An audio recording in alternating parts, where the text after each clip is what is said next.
All right, go ahead and raise your hand, state your name and outlet, and we'll get you the mic. We'll start with Caitlin. Hi, John. Hey. Caitlin McGrath with The Athletic. Just what went into the decision to start Kevin Gausman for Game 1?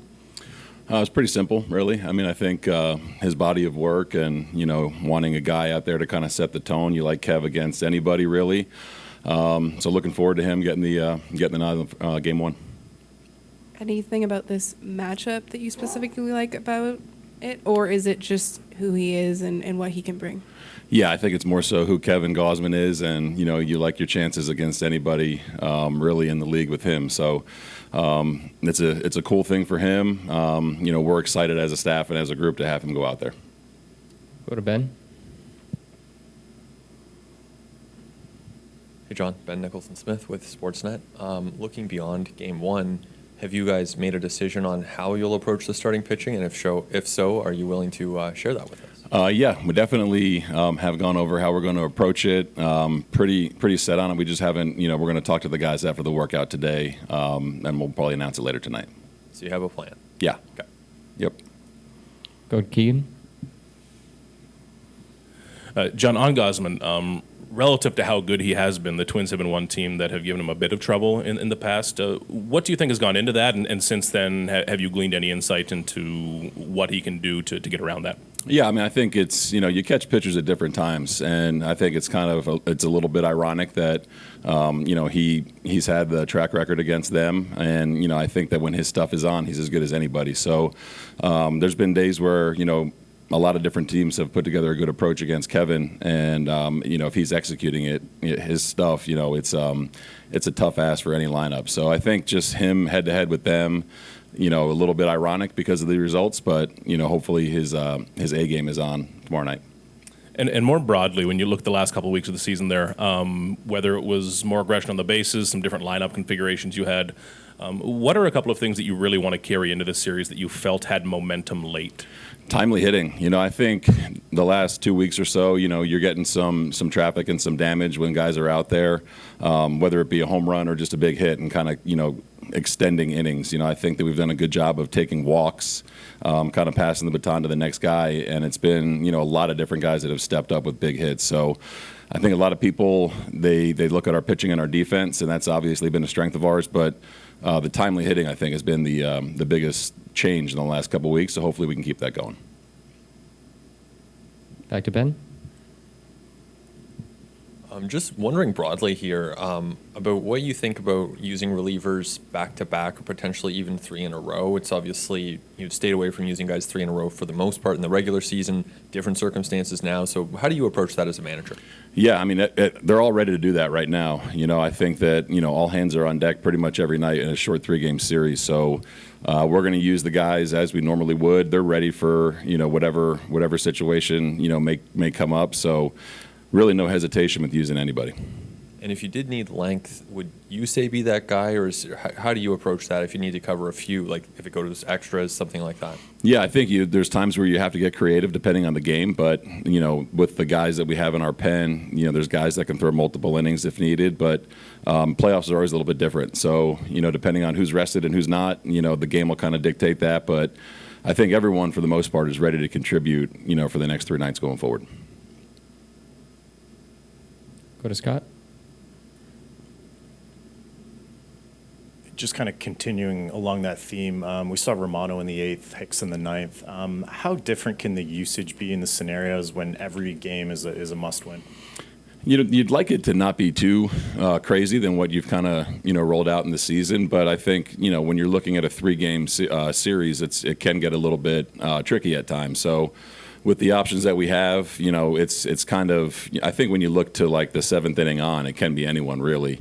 Their lineup can change like that, left-handed, right-handed. So it's going to be an interesting look, I think, from about the 5th inning on, depending on how they're going to deploy their roster. So guys are going to be ready. Again, we're not going to force something crazy, in the 3rd or 4th inning or something like that, but I think when you kind of get to the second half of the game, you could see anybody at any time. Anyone else? All right. Thanks, everybody. We'll be back with Kevin Gausman. All right. All right, thanks for joining us, everybody. If you've got questions for Kevin, just raise your hand. We'll get you a microphone and just start with your name and outlet.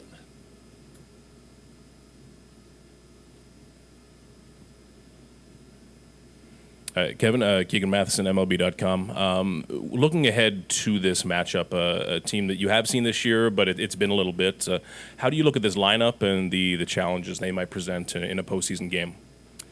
Yeah, I mean, obviously, anytime you're facing a postseason lineup, they're going to be a good lineup. Obviously, they're here for a reason.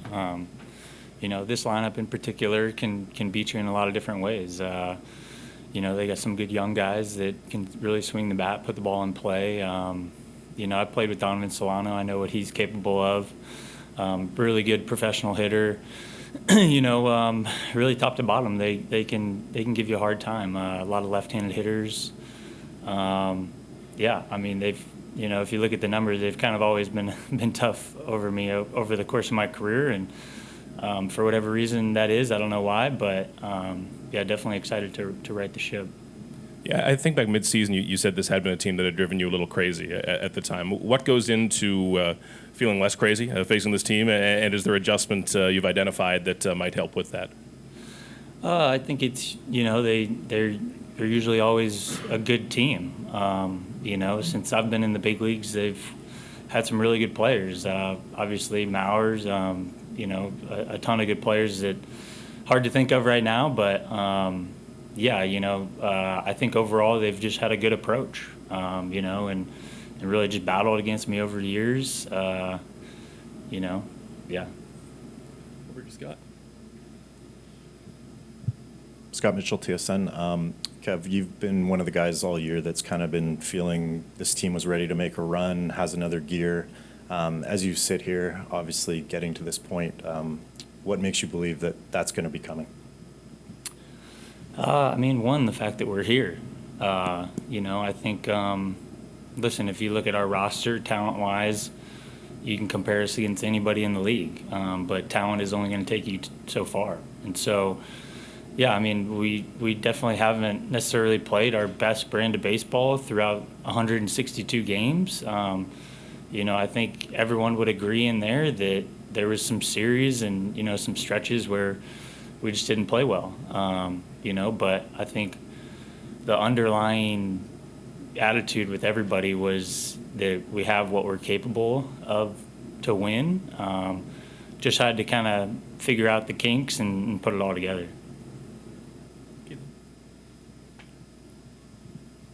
Hi, Kevin. Caitlin McGrath, The Athletic. What has the last few days been like for you? Because obviously there was, potential that you might have had to pitch that Sunday, and then obviously you found out that night you weren't going to have to. And then just broadly, what is the significance of getting the ball for Game 1 for you? Yeah, it's been a dream of mine since I got to the big leagues to get the ball for a postseason start. Obviously, Game 1 is the most important one, and so. The last couple of days were pretty weird for me. Watching the game Saturday, really a kind of heartbreaking loss. Definitely thought we were going to win that game at multiple points, but had to mentally prepare like I was pitching 162, and so that was kind of hard. It was a mental battle constantly to just remind myself to stay locked in case we need every game to get to here. So. I threw a pin yesterday, and so, it was nice to know. Obviously, being able to watch that game and know that we clinched was nice, and it made yesterday a little bit easier for sure.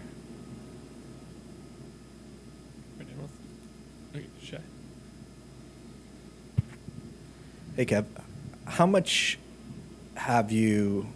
have you reflected on sort of Game 2 last year, and what against Seattle last year, and what could you or this group take from that to apply to this week?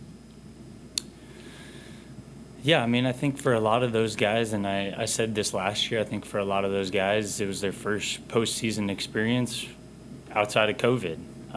So it was really the first time they experienced Rogers Center full capacity, as crazy as those fans can be. And so I think tomorrow, some of those guys that experienced that for the first time, I think they're not going to be as shocked to kind of see the environment. Obviously, it's going to be a different environment being on the road. But, anytime you've been in the postseason, I think you can look back on those experiences and know that, all this stuff is great, but we still got to go out and play baseball. And once the game starts, it's still the same game, still 90 feet, still 60 feet 6 inches. And so you kind of rely on those things, but it's nice to know that we've been there before, and hopefully we're not as deer in the headlights. And Kevin, you've been on some great pitching staffs, and it seems as though this particular five-man staff has really come together and brought out the best in each of you individuals. What is it about this staff that has clicked so well? I think it's definitely our closeness with each other. Really from day one of spring training, we've watched every bullpen that every guy has thrown. And I think that's pretty rare to find.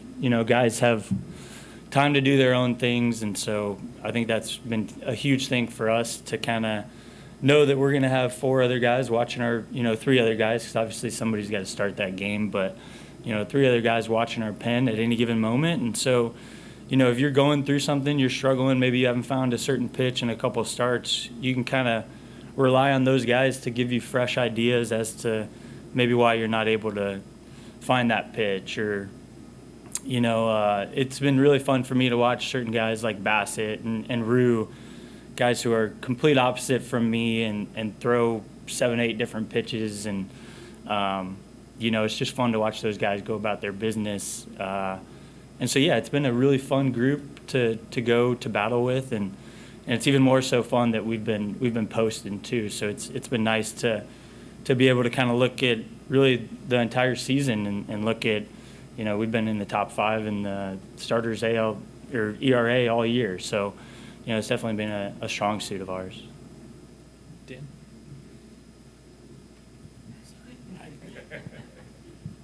Can you just talk about Alejandro Kirk over the last 2 years, how he's grown, and with everything that he's had to shoulder the last month or so with Jano on the IL?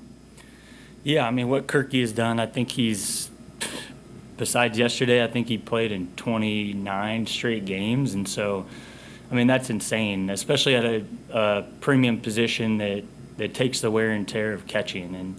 And Kirky hasn't complained about it at all. And so, he wants those reps, and obviously what you've seen with those reps is, his bat has really taken off, and, been that bat that we had last season. And it was unfortunate, obviously, he got off to a slow start in spring training, but, I think this kind of helped him, honestly, to get back out there, see a little bit more at bats on a regular basis, see pitches on a regular basis. And so, he's been kind of our sneaky MVP the last month. For him to be able to do what he's done, and us to really not even think about it, or I know the trainers are taking care of him and all that, but outside of that we don't really talk about it. But he's been huge for us. Shay? Kev, earlier George described you as sort of on the mound as looks like you have no heartbeat. Are you that chill on the mound, and can you maybe describe the regulation of your emotions on the mound?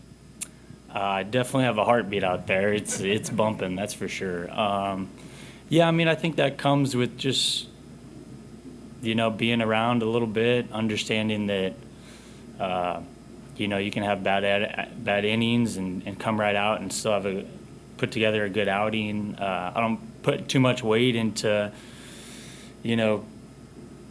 5-6 pitch stretches where I kind of lose it. I just kind of stay confident in myself and in my ability, and really rely on those guys behind me. That's kind of one thing. Another thing we haven't talked about too much has been our defense this year.